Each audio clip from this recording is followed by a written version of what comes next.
A Bíblia diz assim: todas as coisas contribuem para o bem daqueles que amam. Irmã Val deu um probleminha na perna. Ela disse: meu Deus, e agora eu vou ficar igual Jacó. Mas na verdade Deus estava cuidando deles. Logo após o irmão Ronilson teve o problema dele e ela tinha que ficar em casa, e Deus então ele mostrou que Ele é fiel em tudo, irmãos. Amém? O que a gente precisa fazer é confiar. Estou de volta de férias, passei uns dias maravilhosos. Oh, sofrimento. O pessoal fala assim: o diabo não tira férias. Mas por isso que a vida dele é aquele inferno, né? Então você precisa tirar férias, descansar, né? A gente precisa descansar, porque afinal de contas Deus tem o melhor para nós. Amém? Eu estou vendo o irmão aqui, camisa do Flamengo. Deus te abençoe, irmão. Olha.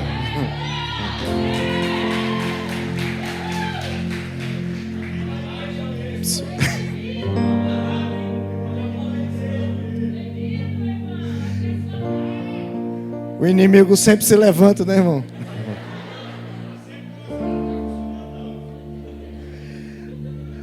Então é uma alegria revê-los. Amém? Estou muito feliz, a gente se divertiu bastante. Nunca na minha vida eu pensei que tinha tanto pedágio no Brasil. Irmão, misericórdia. Cada parada era uma facada. Mas foi muito bom. Andei num brinquedinho na maior montanha-russa investida do Brasil. Do Brasil não, do mundo, né? Do mundo. E falo uma coisa para vocês: aquilo não é de Deus. Aquilo não é de Deus. A gente andando e o Arthur do meu lado, e eu falava: Arthur, isso não é de Deus. E virava de novo, eu: Arthur, daqui a pouco eu estava de cabeça para baixo. E eu orando, pedindo para os anjos me dar umas asas diferentes, porque o negócio era estreito. Bom, mas foi muito bom. Tempo precioso de descanso. E isso é importante para você, para sua família, para sua casa. Não tire um tempo para vocês. Isso é de Deus, irmãos. Às vezes a pessoa só pensa em trabalhar e esquece de uma parte que é fundamental, que é a diversão, que é o descanso, que é curtir a vida. Amém, gente? A gente só tem uma, então viva ela com responsabilidade. Viva na presença de Deus, que isso não é pecado. Amém? Abra a sua Bíblia em Gênesis capítulo 25.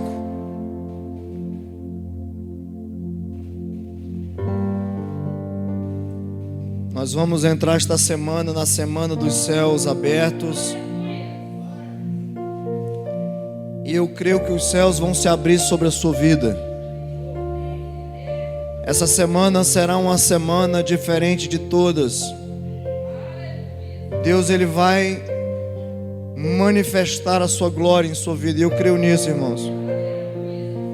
Eu chego desses lugares assim, eu chego empolgadíssimo, porque eu sei o que eu estou falando. Deus, Ele vai fazer porque Ele é Deus.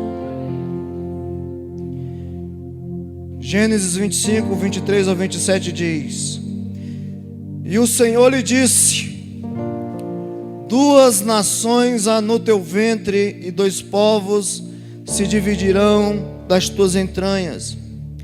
E o povo será mais forte que o outro, e o maior servirá ao menor. E cumprindo-se seus dias para dar à luz, eis gêmeos no seu ventre. E saiu o primeiro ruivo, e todo como um vestido de pelo. Por isso chamaram o seu nome Esaú.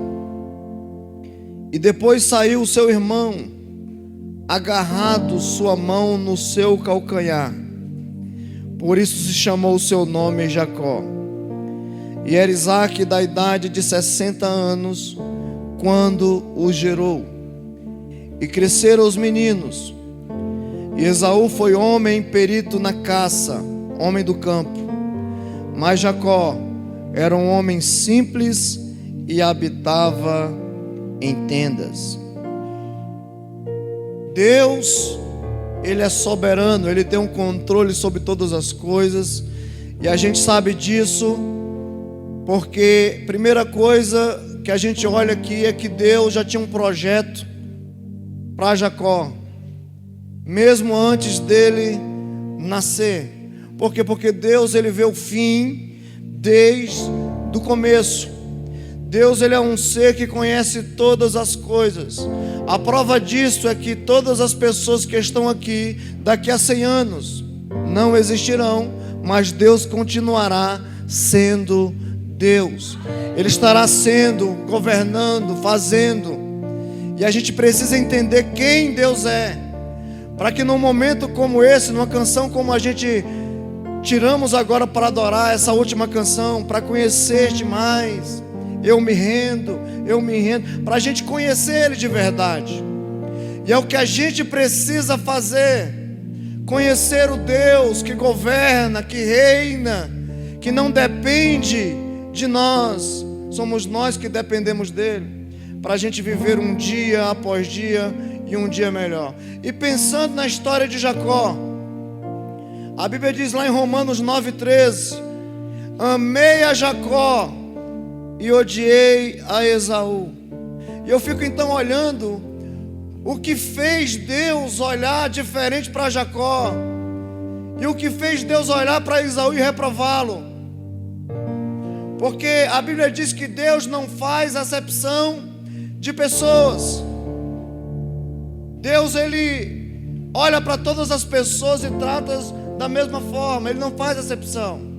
Mas o que fez Deus mudar com esses dois homens, de maneira que um Ele aprova e outro Ele reprova, é porque Deus, Ele não faz acepção de pessoas, mas Ele faz acepção de atitudes.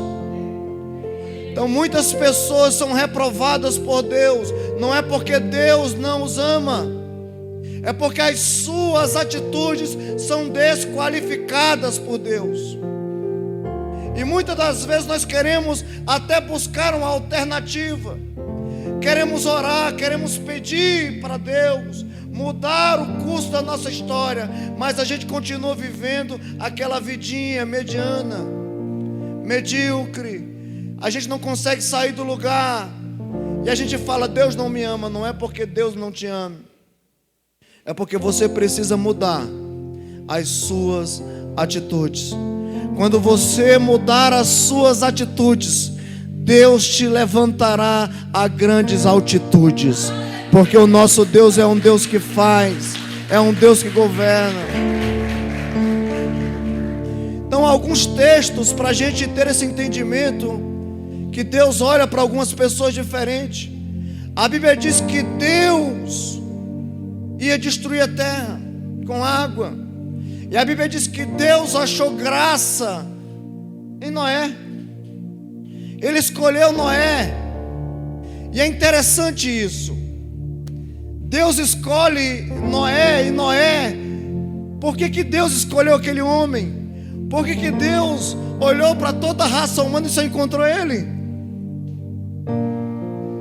A Bíblia diz que assim que Noé abriu a arca e ele desceu com sua família, a primeira atitude dele foi edificar um altar ao Senhor.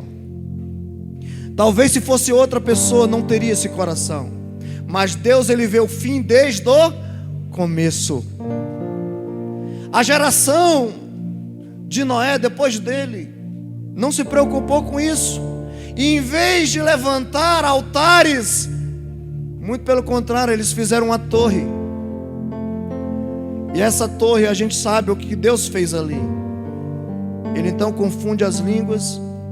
Deus então intervém naquela geração e Ele espalha as pessoas da terra. Muitas das vezes nós não entendemos e não compreendemos o agir de Deus. Por quê, irmãos? Porque muitas das vezes nós estamos construindo torres em vez de construir altares para adoração ao nome do Senhor. E é por isso que Deus olha para algumas pessoas diferentes. É porque existem pessoas ainda que o seu coração está na devoção, está na gratidão, está na entrega total do seu coração e de sua vida a Ele.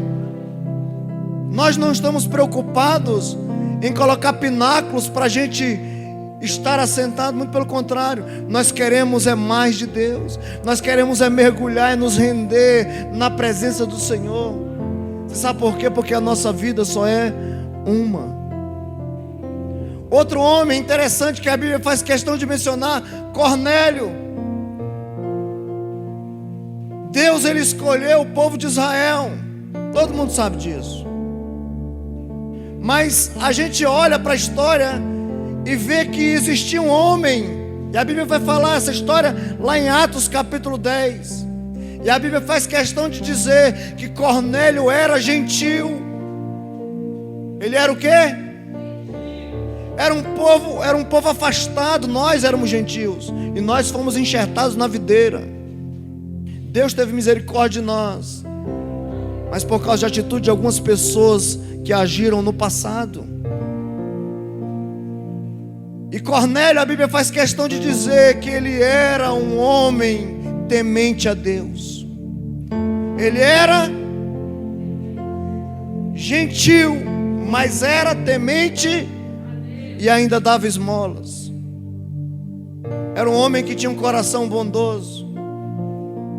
E quando Pedro chega naquele ambiente, e ele então, depois de uma visão que Deus mostra para ele, todos os animais descendo em um lençol que o judeu não podia comer, e uma voz que dizia mata e come, e ele não compreendeu aquela história. Mas quando ele chega na casa de Cornélio, antes dele abrir a boca, o Espírito Santo desce naquela casa.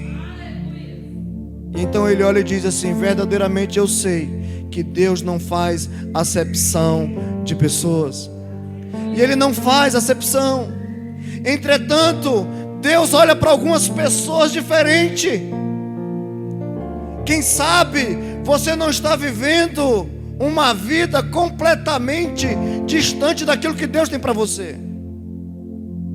E não é porque Deus não queira te abençoar, é porque muitas das vezes as suas atitudes, as minhas atitudes, me afastam de Deus. Então eu preciso voltar a Ele todos os dias. Eu preciso, mesmo como sendo um gentil, ter um entendimento que existe um só Deus, que existe um Deus poderoso que governa céus e terra, e eu preciso me render a Ele. Esse é o meu coração, esse é o seu coração. Outro indivíduo que todo mundo conhece, a história de Davi. Por que Deus rejeitou todos filhos de Jessé? Olhou para Davi diferente. Será que Davi era melhor? Não é porque ele era melhor. A Bíblia diz que Davi, ele cometeu um adultério. A Bíblia diz que ele matou um homem. Davi tinha suas falhas. Primeira coisa que eu aprendo com isso, que Deus, Ele sabe quem você é. Ele sabe das suas falhas. Ele sabe que muitas das vezes você pisa na bola. Ele sabe que muitas das vezes você age como um ímpio qualquer. Mas Ele também sabe e reconhece as vezes que você chega para Ele e diz quem verdadeiramente você é. E é isso que muda. É quando você abre o seu coração para Ele e diz: Senhor, eu sou um pecador. Você lembra da passagem do publicano e do fariseu? O fariseu subia no monte e batia no peito e dizia: Senhor, eu te dou graça que eu não sou como esse vagabundo aí, mentiroso, e começou a falar um bocado de coisa dele. E o publicano, com a mão no seu coração, dizia: Senhor, tem misericórdia de mim, que eu sou tudo isso que ele está falando e mais um pouco. E a Bíblia diz que esse desceu justificado. Porque Deus reconhece quando nós reconhecemos as nossas fraquezas. Então nós precisamos, irmãos, sair daqui tendo esse entendimento, que quando nós mudarmos as nossas atitudes, Deus vai nos colocar em altitudes grandiosas, porque Ele é Deus. Jacó e Esaú é um outro exemplo. Por que Deus escolheu Jacó? Jacó, irmãos, ele era um enganador, mentiroso, trapaceiro. Ele pisou na bola feio. Primeira coisa, ele já nasceu, sabe, com o seu coração querendo tomar algo do seu irmão. Já nasceu grudado no calcanhar. Ele queria ter nascido primeiro, porque naquela época a bênção do pai era para quem nascia primeiro. Então a bênção era para quem? Esaú. Só que a promessa de Deus era para quem? Era para Jacó. O maior servirá o menor. Mas ele não esperou esse tempo, e com isso ele começou em toda a sua trajetória querer dar um jeitinho, sabe, começou a correr atrás para conseguir usurpar o que seu irmão tinha, que era a bênção do pai. E a Bíblia diz que no dia que seu pai estava prestes a morrer, a sua mãe ouve atrás da porta o pai conversando com Esaú e dizendo: vai, pega uma caça, prepara ela, traz aqui que eu vou te abençoar. E quando ele escuta aquilo, a mãe escuta e corre para Jacó e diz: pega lá um cabrito e rapidinho vem aqui que eu vou fazer e preparar, e eu quero que você leve para o seu pai, que ele vai te abençoar, que ele já não está enxergando mais. E ele então fez isso. Mas a preocupação dele era: mãe, eu sou liso, eu não tenho muito pelo, meu irmão é peludo. Ela diz: não se preocupe. Então a primeira coisa que ela fez foi cobrir ele de pelos. E então preparou o guisado, levou para o pai comeu. E o pai então, na hora de abençoar, a primeira coisa que ele pergunta é: quem é que está aí? Ele diz: sou eu, pai, Esaú. E eu pergunto: era Esaú? Era Jacó. E ele então: vem aqui perto que eu quero apalpar você. E ele então apalpa, e ele vê peludo, ele diz: realmente eu estou vendo aqui que é Esaú, mas a voz é de Jacó. Mãe, eu acredito que o pai sabia. Por mais que a gente olhe que foi um engano da parte de Jacó, mas o pai conhece seus filhos. Quando ele disse isso, a voz é de Jacó, ele já sabia. E por causa desse engano, você vê que Jacó passou toda a trajetória da sua vida, mesmo recebendo a bênção do pai, vivendo uma vida, sabe, de engano, sendo enganado. É a lei da semeadura. Ele simplesmente se preocupou em ganhar algo, mas no decurso da vida ele começou a observar as coisas que ele perdia. Ele trabalhou 21 anos para um homem chamado Labão, que foi o seu sogro. Os primeiros 7 anos foi para casar com Raquel, que ele amava Raquel. Mas quando ele acorda de manhã, que ele achava que era Raquel que estava na tenda, ele toma um susto, que era Lia que estava no lugar, a sua irmã mais velha. Primeiro engano que ele teve. Depois ele teve que trabalhar mais 7 anos por Raquel, dando um total agora de 14 anos. E depois ele trabalhou mais 7 anos para juntar recurso. E a gente vê que toda a trajetória dele foi de engano, de sofrimento, de angústia, porque a vida é assim, irmão. A sua atitude muitas das vezes te levar para o buraco. Tem gente que está achando que está fazendo determinadas coisas, que vai se dar bem. Talvez você esteja se dando bem, mas só é até um limite. Porque muitas das vezes Deus, ele dá corda e ele deixa você ir. Mas quando ele puxar, Se você não tiver uma atitude de arrependimento, você está perdido. É por isso que Deus, Ele sabe quem você é. É por isso que tem pessoas que vivem o decurso de sua história andando em círculos. Ela não consegue sair do lugar. Ela anda um dia, 2, 3, sobe 3 degrauzinhos, quando vê caiu 10. E ele diz: meu Deus, o que está acontecendo com minha vida? Mas por quê? É a lei da semeadura. Tudo que você fizer nesta terra, você vai colher. Deus havia planejado a bênção para Jacó, mas Ele quis dar o seu jeito. E quantas vezes nós fazemos a mesma coisa? Deus tem a bênção para você, mas você começa a dar um jeitinho, e acreditando inclusive na força do seu braço, achando que você dá conta sozinho. Irmão, você não dá conta sem Deus. Você pode até ir até um limite, mas esse limite basta quando Deus diz basta. Tem muita gente que fala assim: meu Deus, eu não sei como é que Deus fez isso na minha vida, por que Ele me abençoou de tanta forma assim? Mas por quê? Porque Deus, Ele conhece o coração do homem. Ele conhece o seu coração. Ele sabe o que você vai fazer daqui a 10 anos. Ou tem gente que acha que Deus, irmão, toda a trajetória da tua vida já está traçada. Deus tem um projeto, agora você pode fazer outro. Deus sonhou com você, mas você pode modificar tudo. Você pode estragar o plano que Deus tem para a tua vida.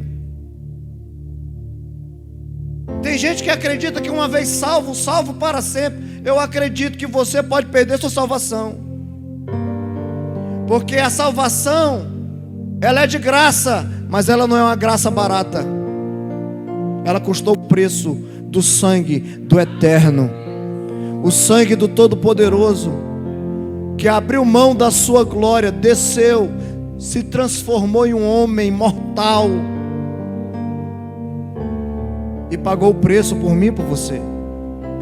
A graça tem um preço. A graça não é de graça. Então nós precisamos valorizar essa graça. De graça nós somos salvos, mas o mesmo preço que a graça tem, a gente precisa então também dar o nosso preço através da nossa vida.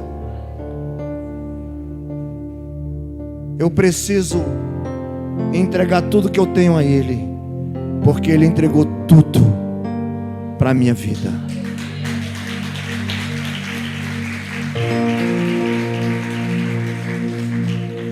Essa atitude de Jacó, de usurpar a bênção que era do seu irmão, lhe custou o ódio de Esaú. Esaú, quando ele chega para o pai, depois de o pai ter abençoado Jacó, ele chega suado da caça, que ele sabia fazer isso muito bem, que ele era caçador, eufórico depois de um cozido que ele fez. E ele chega e diz: pai, está aqui o guisado que eu fiz, agora me abençoa. E ele diz: quem está aí? Ele diz: sou eu, Esaú, teu filho, cadê a minha primogenitura? Ele diz: meu filho, eu acabei de abençoar o teu irmão no teu lugar. E ele então chega, sacode o pai e diz: me dê pelo menos uma palavra de bênção na minha vida.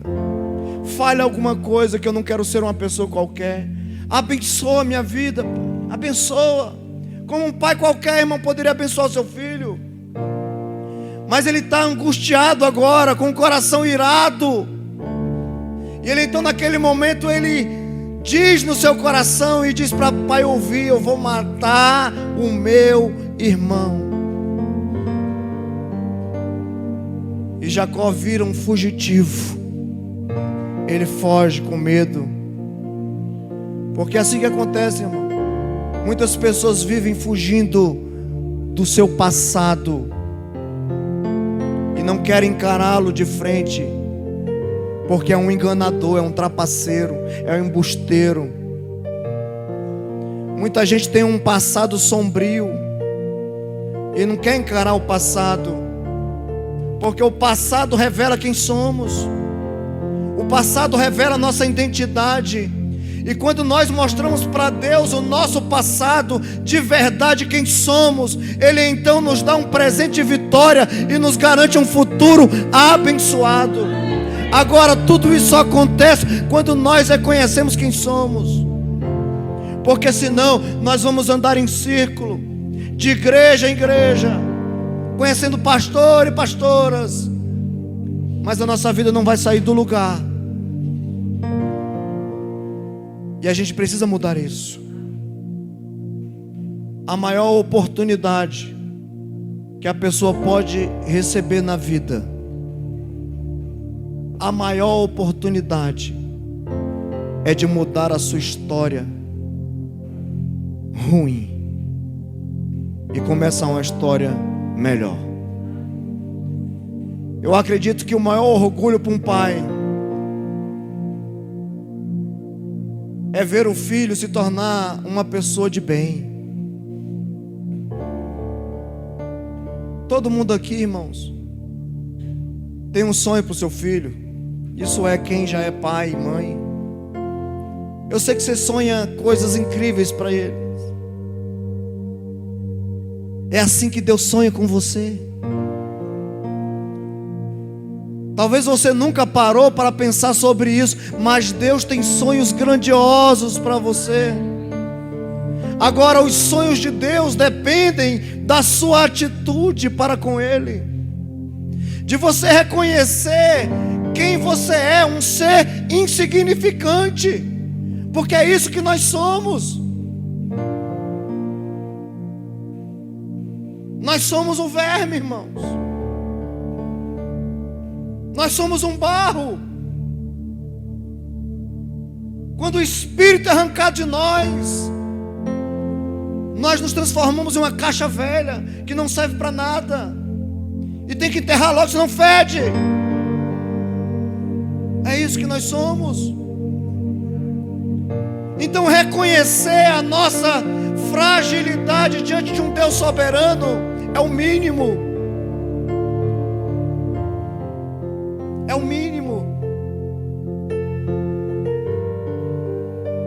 Eu fico imaginando a trajetória que Saul escolheu para a vida dele. Deus,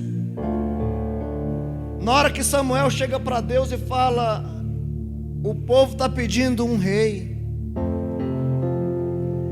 e Deus fala para ele: tu está chateado porque eles estão decidindo isso, estão desejando isso. Eles não estão te rejeitando, eles estão rejeitando a mim. Eles não estão rejeitando o teu governo, eles estão rejeitando o meu governo, porque tudo que tu falava era eu que colocava na tua boca. Então eles estão rejeitando a mim. E eles escolhem um rei, e Saul é levantado como rei. E tem gente que diz que Deus não tinha escolhido ele. Irmão, Deus escolheu sim. A prova disso é que ele fez as coisas erradas, e quando é para a confirmação do seu reinado, ele pisa na bola. E Samuel olha para ele e diz: se tu tivesse feito certo, o teu reinado seria confirmado de geração em geração. Mas porque você fez isso. Aí ele segurou no manto de Samuel, para ele não sair. Quando ele sai, a veste rasga, e ele diz: assim rasgou-se também o teu reinado, acaba-se aqui. E a Bíblia diz que Samuel, ele gostava tanto de Saul, mas amava Saul. E Deus chega para ele e diz: até quando você vai ter dó desse homem, sendo que eu o rejeitei? Irmão, Deus ele aprova, mas Deus reprova. Por isso que importa cada um de nós ser aprovado por Deus. O apóstolo Paulo, quando chega para Timóteo, ele diz: procura apresentar-te a Deus aprovado, como obreiro que não tem que se envergonhar e que maneje bem a palavra da verdade. A preocupação não é da gente ser alguma coisa para os homens verem que nós somos. A preocupação é ser enxergado para Deus, porque Deus vai olhar para nós, vai achar graça em nós e vai confirmar a nossa história. Deus, Ele quer confirmar a nossa história. E Saul, ele começa a dar um jeitinho para Deus falar com ele, porque Deus não falava mais com ele, nem por Urim, nem por Tumim, nem por profeta. Deus não falava mais com ele. E Samuel morre. E naquele momento de angústia, ele queria uma resposta de Deus para se ele ia para a guerra ou não. Ele busca uma necromante, uma feiticeira. E essa feiticeira chega e ele então fala para ele: eu quero que você faça subir Samuel, que eu quero conversar com ele. Irmão, Hebreus vai dizer: morreu, segue-se o juízo, não tem volta. Mas ele queria que Samuel voltasse para falar com ele. Ele estava desesperado. E a Bíblia diz que um espírito imundo sobe e ainda diz: por que me inquietaste? Por que me tiraste do meu sono? Se passando por Samuel. Ele diz: é porque eu busquei o Senhor e o Senhor não me ouviu. Eu quero saber se é para mim ir para a guerra. E então ele diz: tu não sabe que o Senhor te rejeitou? Tu sabe que o Senhor não quer mais papo contigo? Ele diz: eu quero te dizer uma coisa. Hoje você e teus filhos estará comigo. E a Bíblia diz que ele foi para a guerra e lá ele morreu. Porque com Deus não se brinca e de Deus não se zomba. Deus, Ele é um Deus eterno, soberano, irmãos. Deus, Ele governa sobre os céus e a terra. Às vezes a gente não compreende a grandeza do nosso Deus e a gente fica brincando como se Ele fosse um ser qualquer. Irmão, não. Deus, Ele tem o controle absoluto sobre a tua vida. Se Ele não quiser que você abra os seus olhos amanhã, você não vai abrir.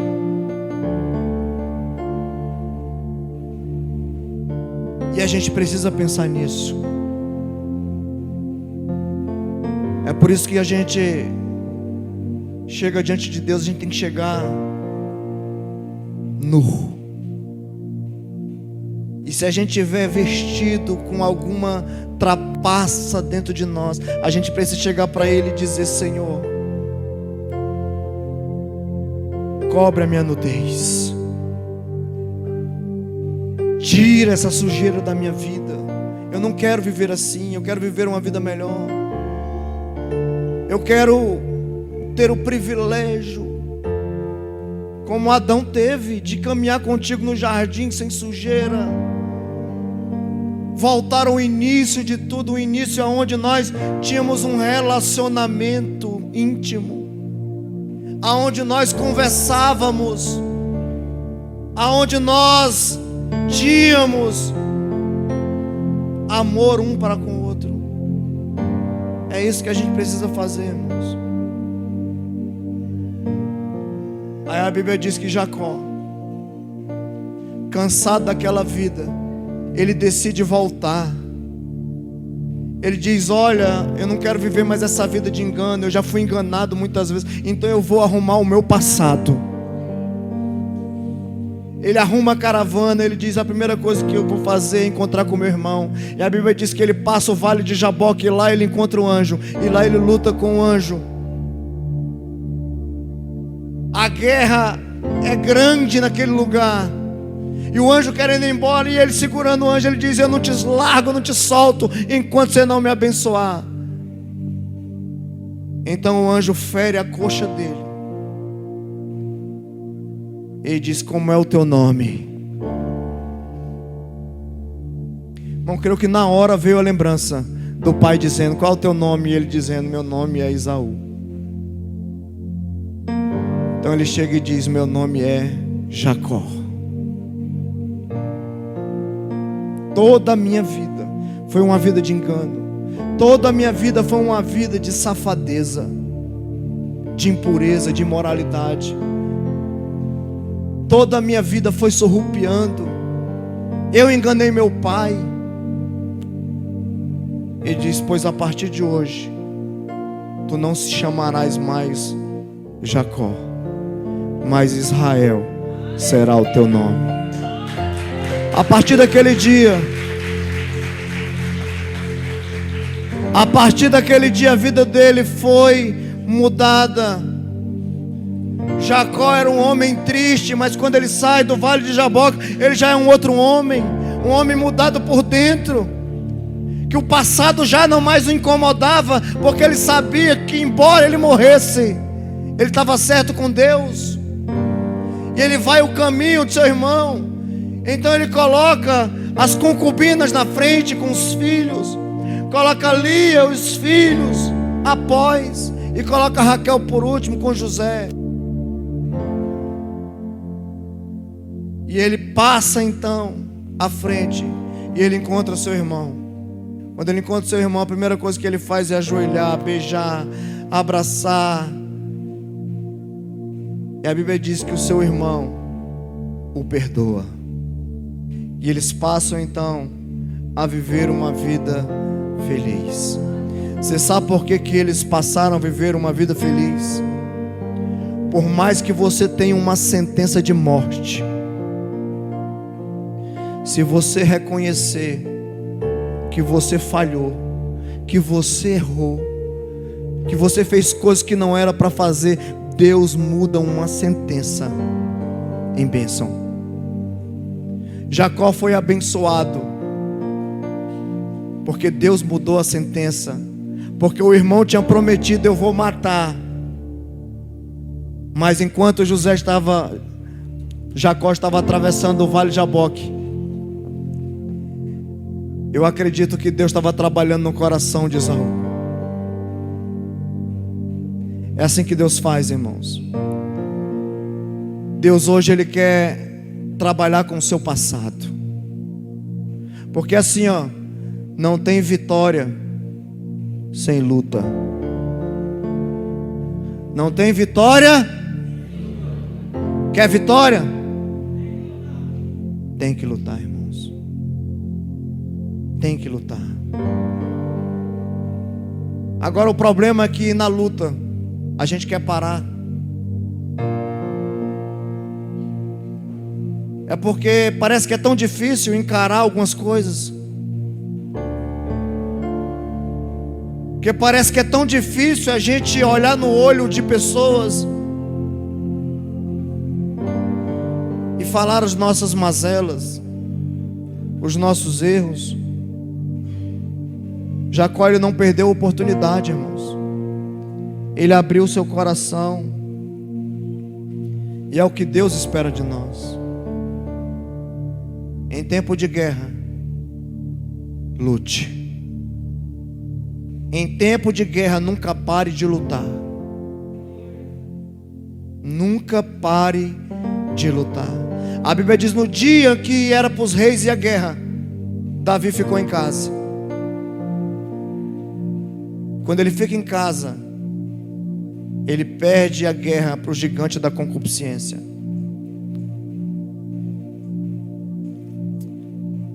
Não pare de lutar.